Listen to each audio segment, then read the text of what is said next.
Hello students, good morning. Welcome back to a new video of Sunanda's tutorial.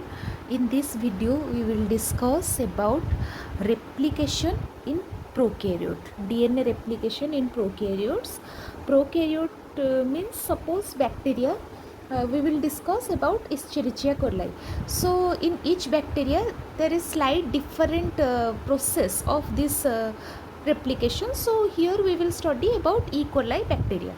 So basically the replication in prokaryotes occur in three steps, three stages actually, but there are no such stages. We name these stages for our convenience. So at first, initiation, start point of DNA replication, which is the most important stage, because when some process starts, it will proceed. So in start point is very important in any process. So initiation step is very important in replication. Then elongation, it is the actual replication step or actual polymerization of DNA occur in this step. Next is termination, where the process terminated. During cell division, the DNA replication occur in S phase. So during cell division, at first we have interphase, and next is M phase. Okay, so in interphase it is divided into three stages. One is G1, second is S, and then G2 phase. So in S phase or synthesis phase, DNA synthesis occur. So before S phase, before synthesis phase or S phase, cell checks whether everything is okay or not before replication. So after checking, the S phase will continue. So at first we will discuss about the initiation, the first step of DNA replication in prokaryotes. So before going to initiation, let me tell you, replication is bidirectional. That means Y-shaped formation of replication fork run in both direction, and replication is semi-continuous, means one leading strand is there and one lagging strand is there. So in prokaryotes, generally in E. coli bacteria, there is one DNA, generally circular DNA. I am not talking about plasmid. It is chromosomal DNA, and it is basically double-stranded circular DNA. So suppose the structure is that like this, then when it will going to replicate, one fork is formed. That means DNA strand will, two strand will separate from each other. They melted and separated, finally forming two forks, and from that point the RNA replication starts occurring. Okay, so at first DNA replication initiation. So at first the DNA replication starts from a ORI site, and that ORI site has, suppose it is the sequence, that ORI site have four unique sequence, which are 9 base pairs long. Each sequence are 9 base pair long. Okay, so origin site or ORI-C site have such four unique sequence. Then upstream of it have three more consecutive sequence of 13 base pair long. 13 base pair long, 3 consecutive sequence, and specifically that 13 base pair long sequence are AT rich sequence. So basically this is the structure during the initiation. Then the enzyme will come to bind and replication bubble will form. Okay, so when we have a strand like this, suppose this portion will going to replicate. At first a fork will be formed like this. So at the end of the process, two DNA will be formed like this, one old and one new, and finally they get separated from each other. So during initiation, suppose this is the strand or origin of replication, DNA A protein attached to this DNA A box or ori site, to that ori site DNA A protein will be attached. Okay, and this DNA A will apply some pressure or tension, and finally these two strands get separated from each other, because this DNA A will apply a tension, and finally it will separate, or it helps to separate these two strands from each other. Then DNA B will be recruited. Okay, so DNA B will be attached to the 13 base pair sequence which are present upstream to this ori region. Here 13 base pair sequence are present, and to which the DNA B will be attached. DNA B will be attached. DNA B. But it cannot bind by itself. Another protein which is called as DNA C. DNA C will help DNA B to attach to that 13 base pair sequence.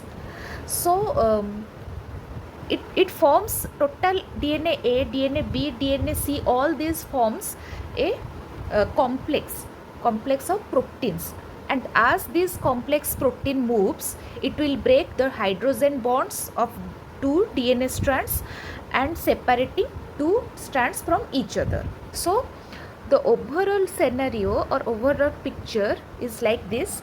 Suppose this is two strand of DNA. This protein complex looks like this, separating the daughter strand. Suppose they move along this side, keep separating two daughter strand.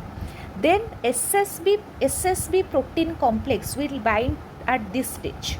So SSB or single stranded binding proteins are employed to this at this stage because they keep two separate strands stable. So SSB proteins, these are SSB proteins, they are recruited at this step to stabilize two separated single strands. Okay, so after this step, primer attach to the 5' end of these two parental strand. So after this step, priming will occur. That means primer addition to the existing separated parental strand.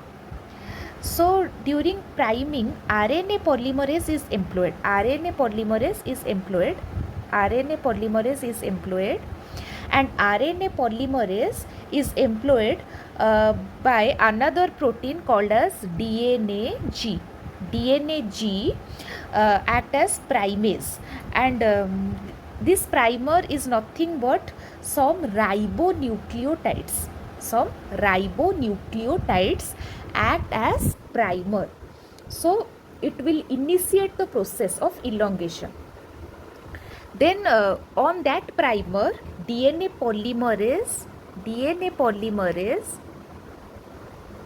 3 will be attached, and rest the process of elongation can be done by this DNA polymerase 3. Okay, so this is the overall process of elongation. After that, it is the overall process of initiation. So it is the starting point, then comes the elongation of replication. So after the addition of primer, DNA polymerase 3 will be recruited, and next the elongation process can be done by this DNA polymerase 3. So what DNA polymerase 3 do? DNA polymerase 3 attach nucleotide sequences, and This DNA polymerase 3 actually can polymerize or can add new nucleotide sequence in 5' to 3' direction only. So as these two strand polymerase or replicate at same time, one strand is called as leading strand, which is formed continuously, and the another strand is called lagging strand. So why this two strand is called leading and lagging strand? Suppose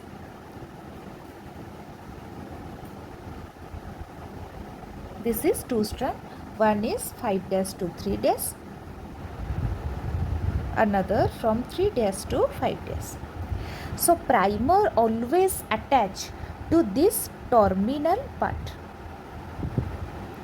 Here it will attach to this end and form DNA in 5' to 3' direction on the parental strand, which run in opposite direction. Okay. So after some time of leading strand replication, lagging strand starts replicating, as it requires some time to lagging strand, and lagging strand will wait for some times to form a loop structure. It will form a loop because DNA polymerase 3 cannot form new DNA in opposite direction simultaneously. So this strand will form a loop like this. So finally this primer attach and it will form new DNA in this direction, and primer in lagging strand attach at this point and will form DNA in this direction. So they both form DNA in the same direction in this way. But to form a loop, lagging strand have to wait for some times. So by the time when the leading strand form some part of DNA, lagging strand starts replicating its DNA. So by that time when lagging strand form this loop, many primers are attached to this fragment like this. Here, then one is here, like this. Okay. So in lagging strand we have many RNA primer stretches. Okay. So primer stretches can form new DNA like this. So new DNA form like this. Okay. After elongation, the RNA primers are cleaved using RNase H. It can cleave all the RNA primers. So RNase H is required to degrade DNA, to cleave DNA from newly formed, to degrade RNA or to cleave RNA from newly formed DNA. So many gaps are formed in lagging strand. So in this way Okazaki fragments are formed because small gaps are formed between DNA strands. So in this way,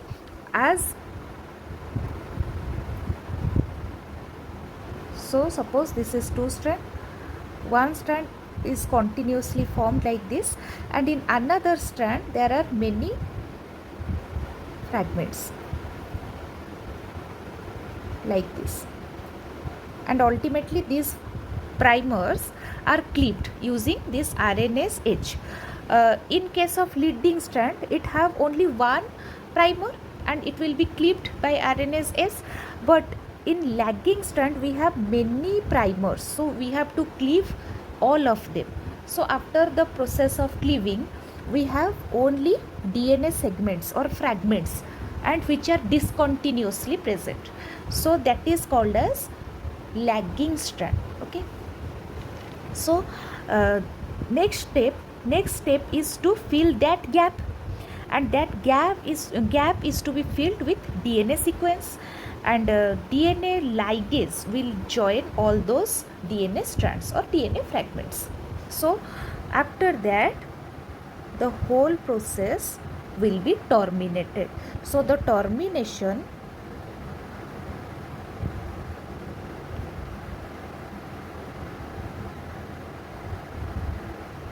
termination, uh, the DNA replication where stops at TER site. As it starts at ORI site, the DNA replication in prokaryotes stops at TER site or termination site, and it is for 24 base pair sequence. Okay.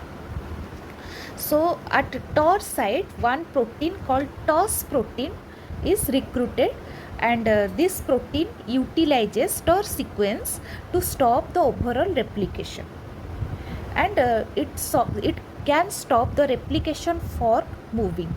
Okay. TOS and TER formed in such a way that they form a clip-like structure. They attach to overall DNA as a clip.